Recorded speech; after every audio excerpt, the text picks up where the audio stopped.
Howdy, folks, and welcome to the podcast. As you may have guessed, I'm your host, Connor Jones, and I'm bringing you another episode of Untold Tales from this side of nowhere. That's right, that story about the tiny town in northern Wyoming, Poverty Flats. Before we get started, though, here's a message from our sponsors. We're sponsored by the Copper Corner Cafe in Basin, Wyoming. The Copper Corner Cafe is open for breakfast and lunch Monday through Saturday from 7 a.m. to 1:30 p.m. Stop by and try any of their delicious menu items featuring homemade bread for all sandwiches. Ooh, that sounds good to me.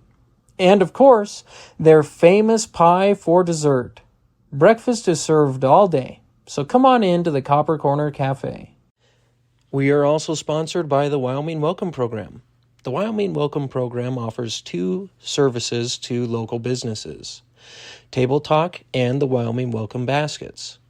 Wyoming Welcome Baskets are filled with promotional items for local businesses and distributed to new move-ins to the Bighorn Basin. Table Talk brochures include jokes, facts about the state of Wyoming, the month's holidays, and advertisements from our local businesses. These brochures are placed on restaurant tables in Cody and Powell for diners to peruse. So if you'd like to get your business name out there, please contact the folks at the Wyoming Welcome Program by shooting an email to Haley J, that's HALEYJ, at wyomingwelcome.com. Do you have a noxious weed problem? The team at 307 Pest Management can help. We offer residential and commercial noxious weed management that is safe and affordable. Whether you have a parking lot, a yard, or some production land that needs treated for noxious weeds, 307 Pest Management is ready to help get your weeds under control. Give them a call today for a free quote at 307-250-0614 or send an email to 307pestmanagement@gmail.com.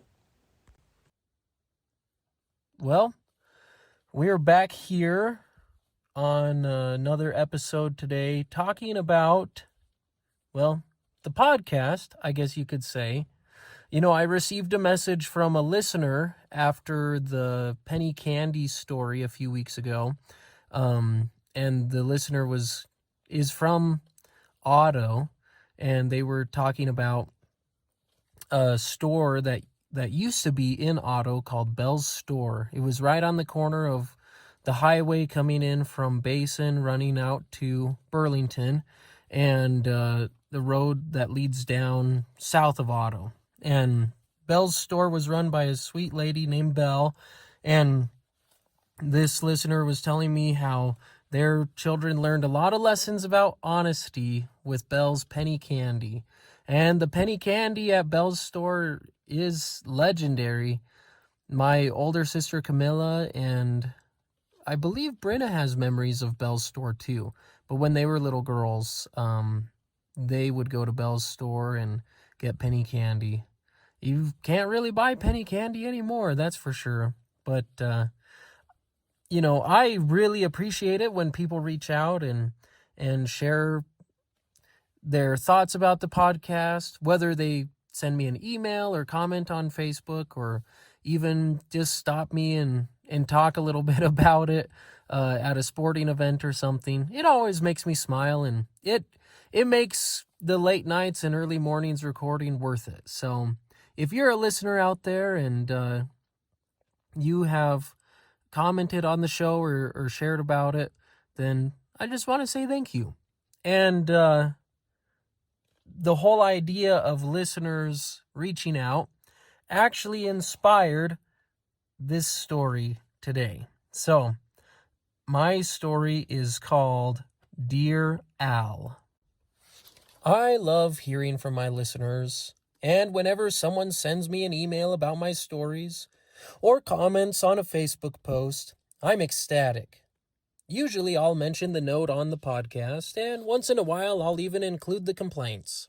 From time to time, people send me messages asking for advice, which usually comes as a surprise to me. I suppose there are still a few things Google or AI can't help with. As you can imagine, My favorite messages are the ones that praise the show, and I still have both of them saved so I can go back and read them from time to time when I'm feeling down or I need a smile. If you do send me a message, I'll be sure to give you a shout out. In an effort to recognize everyone who has reached out to me, I have recorded the main points and my responses below. Dear Al, I enjoyed the episode from Saturday last, but I was puzzled about your scale for getting vehicles stuck. You mentioned different levels of getting stuck and established a level for vehicles that can be unstuck without getting pulled out by another vehicle, and then a second level for those that have to be pulled out. I believe levels 1 through 3 fit on this lower tier, and 4 through 5 were in the upper tier. I live in British Columbia, where we use ferries to get between islands from time to time, and last week there was an accident in which a car slid off the ferry and into the Pacific Ocean. How would you classify a vehicle that has to be retrieved by divers and a ship's crane? Sincerely, Baffled in BC. Dear Baffled, thanks for your note. I must say I've never encountered a situation like the one you're describing. I have been to British Columbia and the east coast of Canada, and I've even been on 2 of the ferries you mentioned, but I have never heard of a vehicle getting stuck in the ocean. I'd have to look into some of the discussion among experts in the field, but I imagine an entirely separate scale for water-based vehicle stickings would have to be established. Here's my knee-jerk reaction. Level 1. Vehicles trapped in land-bound water, such as a river, stream, or pond, in which the vehicle is still visible and can be removed with another wheeled vehicle. Level 2. Vehicles submerged in a terrestrial body of water, such as a river, stream, or pond, in which the vehicle is no longer visible from the shore. These vehicles have to be retrieved with cranes or winches. Level 3. Vehicles sunk in a lake, ocean, or sea under 0 to 10 feet of water. Think of vehicles that drove off a roadway next to one of these bodies of water.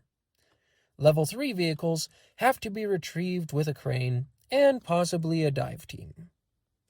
Level 4. Vehicles dropped in a major body of water that are between 10 and 100 feet underwater. These vehicles cannot be rescued by any land-based equipment and must be retrieved by a crane mounted on a ship or large boat. A dive team needs to attach the cable to these vehicles. The situation you're describing with the ferries classifies as a Level 4 aquatic vehicle sticking. Level 5. This is the big kahuna. Level 5 vehicles are dropped into water that is more than 100 feet deep and up to as deep as the Mariana Trench. These vehicles appear in murky underwater footage recorded by deep-sea submersibles, and most people only see the video when it has a National Geographic logo in the corner. Level 5 aquatic vehicle stickings cannot be retrieved without extensive deep-sea recoveries, and for that reason are almost never brought back to the surface. Hopefully this summary clears things up for you, and I certainly hope the vehicle that fell off the ferry did not belong to you. If it did, just tell your insurance company you were involved in a Level 4 aquatic sticking and that it was not your fault. I hear they can be very reluctant to cover voluntary aquatic stickings. Thanks again, Al. Dear Al, it seems like at the start of every episode, you talk about the weather. Is this because you just can't think of anything else to talk about? I mean, for a guy who has written nearly 100 short stories, you would think you could talk about something else. I know that weather is a go-to for awkward conversations, but on your own podcast, don't you think you could think of another way to introduce the episode?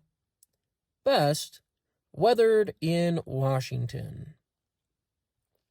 Dear Weathered, you do make an excellent point. I frequently mention the weather when beginning the podcast, and I apologize if it rubs you the wrong way. It's currently 26 degrees in Powell, Wyoming, and we've been experiencing some unseasonably warm weather. It looks like the high will be around 50 degrees today, and it's February. Warm temperatures are expected throughout the week, and lows will be in the mid to low 20s. Next week, we can expect highs in the low 40s and lows in the upper teens. Looks like the groundhog was right. Even if we're having a mild winter, spring isn't going to come right away. Anyways, I don't always talk about the weather. There was an episode where I began by talking about feeling under the weather.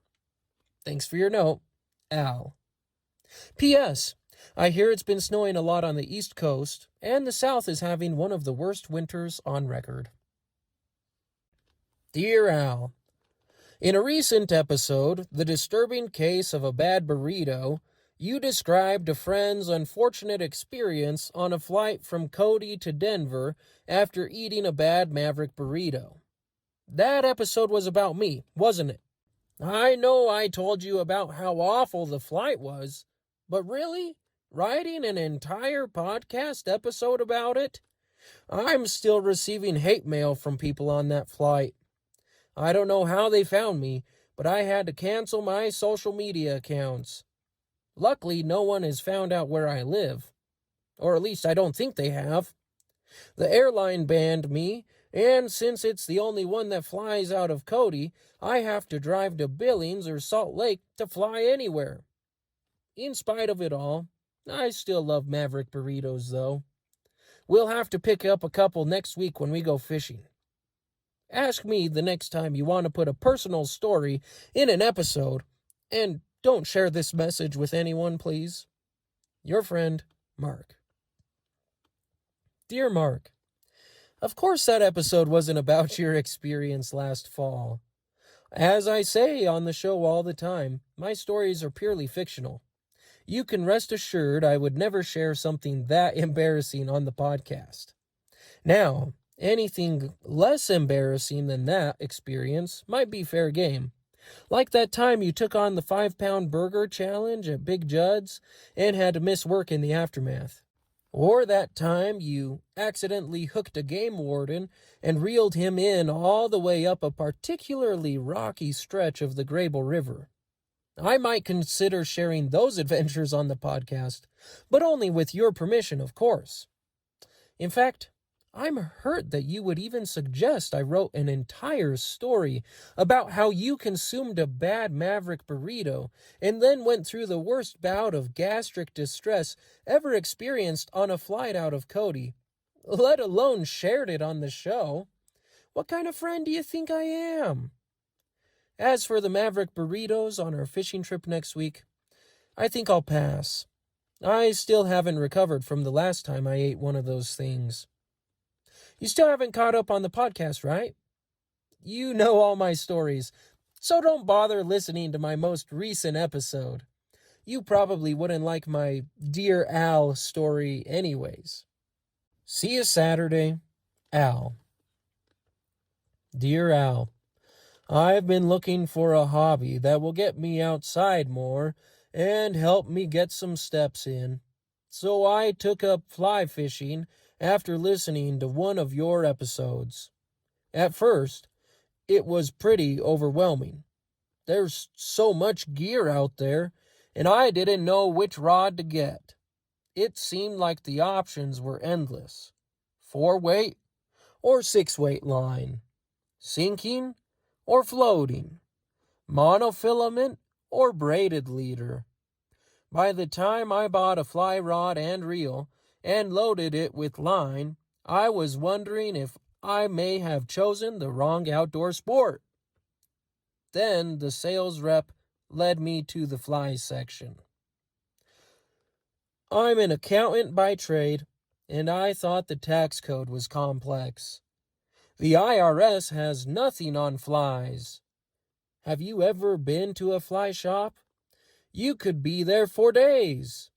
There are dry flies and sinking flies, aquatics and terrestrials, nymphs and caddisflies, artificial and natural materials. The list goes on. And the colors. Every fly comes in 6 different colors or more. Aren't fish colorblind? If you like a fly, you can get it in pink if you want. I think Ford has fewer color options. And then, if that's not enough, you can get every fly in 16 different sizes. Did you know the smaller the number, the larger the hook? Why would a size 1 hook be enormous and a size 20 be so small you have to use a microscope to tie it on a line? Furthermore, how do people keep track of these things? I was picking through all these tiny plastic boxes in the fly store with a pair of tweezers and dropping each one into a little plastic cup that wouldn't have held enough ranch dressing for a 6-piece chicken nugget, and then I dropped one. I don't have a clue where that thing went. I was down on my hands and knees for 10 minutes when a sales associate finally came by and told me not to worry about it. I offered to pay for the fly I lost, and he told me it was $3.50 for that tiny fly. I can't believe how much these things cost. And they're tiny. Are the hooks made of gold? Do they have to kill endangered animals to get the fibers to make the fly patterns? To say the least, I'm feeling overwhelmed, and my wife isn't too happy with me either. I don't know what she's so upset about. The fact I mounted a fly rod holder on the minivan, or that I purchased $648 worth of flies, and I still only bought one of each variety. To make matters worse, I don't know where I put the dang things. Somewhere between the store and the house, those little plastic cups disappeared, and now I have a fly rod and no flies. I can't even count on McDonald's to cheer me up, because I had the worst chicken nuggets on the way home from the fly shop. Crunchiest things I've ever eaten. I've heard they grind up the whole chicken when they make chicken nuggets, but I never believed it until now. I was spitting out feathers and little bits of bones and things with every bite. Were you this discouraged when you started fly fishing? Flummoxed in Fargo. Dear Flummox, I'm afraid you've hit on one of the major downsides to fly fishing. As any experienced angler can tell you, you will never have enough fly fishing gear. I myself just picked up a second rod. The 6-weight I was using wasn't big enough for the monsters I've been catching in the bighorns. I had to switch to a 3-weight just to keep up. Don't worry too much about all the flies out there. If you ask me, all you need to get started fly fishing in Wyoming is a run-of-the-mill 6-weight fly rod with some floating line and an elk hair caddis. But only if you're fishing in June. If you're fishing in the spring, when things are just warming up, you'll want to go with a San Juan worm and possibly an egg pattern. The water tends to be murkier in the spring when the runoff is happening, and besides, the caddis flies haven't hatched at that point. Now, if you're fishing later in the summer, you better get some more terrestrial patterns. Fish love grasshoppers in late July and early August. I swear by this parachute hopper pattern, you can pick up for only $3.99 per lure. A size 10 will do the trick. Unless the fish are pretty small, then you might want to switch over to a size 12. If you're fishing a major river, you can probably go larger with an 8 or even a 6. So, as you can see, it really doesn't have to be that complicated. Are you fishing from the shore or a drift boat? Maybe a raft? Oh, and have you looked into waders? I would really suggest getting both an insulated pair and an uninsulated pair. I also have a couple vests, one to go with each of my rods. Do you have some polarized sunglasses? How about floatant? Those dry flies won't stay on the surface by magic, you know. Hopefully I've been helpful. The bottom line is, you don't have to get all the gear in order to be a successful fly fisherman. Just most of it. You haven't told your wife you're getting into fly fishing, have you? When Lily found out I had picked it up, she said whatever I spent on my hobby, she got to spend on hers. Did you know they make industrial cricket machines? You wouldn't believe how many accessories they make for those things. And cutting materials and attachments, little tiny tools that are so easy to lose. It's absolutely insane. She claims she's only spending as much on her hobby as I do on mine, but I told her I didn't choose an expensive hobby like hers. I just picked up fly fishing. Best of luck, Al. Dear Al, I've been listening to the show for a couple years now, and I have a request to make. Could you bring on some more guests? No offense, but listening to you each week is getting a little old. Most of the shows I listen to have guests on a couple times a month, or have a co-host. When I listen to Untold Tales from this side of nowhere, 9 times out of 10, I just have to listen to you again. Have you considered inviting a co-host to join you? I don't want to suggest you just like the sound of your own voice, but I'm just saying you don't have to be the only person on the show. Have you considered hiring a voice actor? I hear they are very affordable these days. There are lots of people out there who read audiobooks and things. I don't want to tell you how to run your show, but I just thought a little friendly advice might be welcome. Sincerely, Bored in Boise. Dear Bored, I'm sorry to hear you're less than satisfied with the variety on the show. I admit I would love to have more guests myself, but most of the time I do my recording at 5:30 a.m., and it's hard to find a guest who wants to record a podcast at that time. I admit my guests are usually family members or close friends, and while I have plenty of the former, I have less of the latter. I'm open to suggestions, though. I'd honestly be happy to have just about anyone with a good sense of humor and a love of the outdoors on the show. Guests don't even have to be on site to record. I use a tool called Riverside FM that records audio on multiple devices rather than streaming it like Zoom or another video call app. After the session is done, the app combines the audio from both devices into one seamless recording. It's pretty neat. In fact, if you'd like to be a guest sometime, I'd be happy to have you. How does this Thursday at 5:30 sound? Best, Al. Dear Al, I moved to Wyoming from California this summer, and I had an interesting experience in September at the grocery store.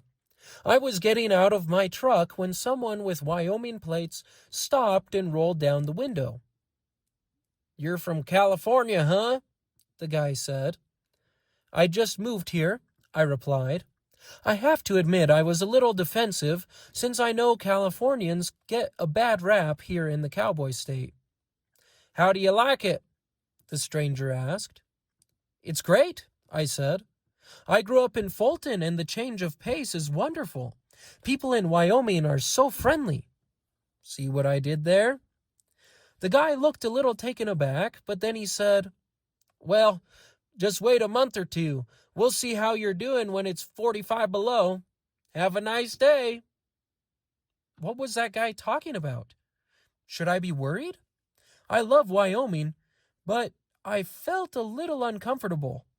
What did he mean by 45 below? Thanks, Baffled in Buffalo. Dear Baffled, welcome to the Cowboy State. Having lived in Southern California for a couple years as a missionary, I can understand why you were happy to move to Wyoming. There's just a little bit more of what we like to call elbow room here in Wyoming. Sorry if you felt a little hassled by the stranger at the grocery store. I hate to admit it, but most people here are a little wary of newcomers, and especially Californians. The animosity comes mainly from the difference in property values. Most people assume that someone who moved to Wyoming from California just sold a high-dollar property and then came here and bought real estate with cash, which can be hard for locals to accept. That's no excuse not to give everyone a Wyoming welcome, though. If I were you, I would consider getting Wyoming plates as soon as your California plates expire, or sooner. It will just save you some headaches. As for the comment about waiting for September, that's the Wyoming way of telling someone from a warmer climate that living in Wyoming is about to get a lot less pleasant. Most years, our winter weather begins in late September or early October and lingers through the end of May. That guy's words probably sound a little hollow now, huh? It's mid-February and we've had maybe one sub-zero day. I have to admit, this winter has felt more like a California winter than a Wyoming winter. I wouldn't be surprised if next winter is much different than this one, though. If you're not afraid of cold temperatures, then you have nothing to worry about. I wonder how cold it usually gets in Fulton. Best, Al. Dear Al, I have to say, I am the biggest supporter of Untold Tales from this side of nowhere. In fact, I'm the podcast's first supporter, too. I look forward to hearing your stories on Saturday mornings, and I have subscribed, so I receive an email every time a new episode is released.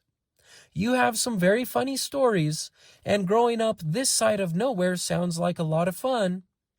I must say, though, that you should consider asking people for their opinion a little more before you write things about them on the show. Your portrayal of certain individuals isn't exactly what I would call accurate.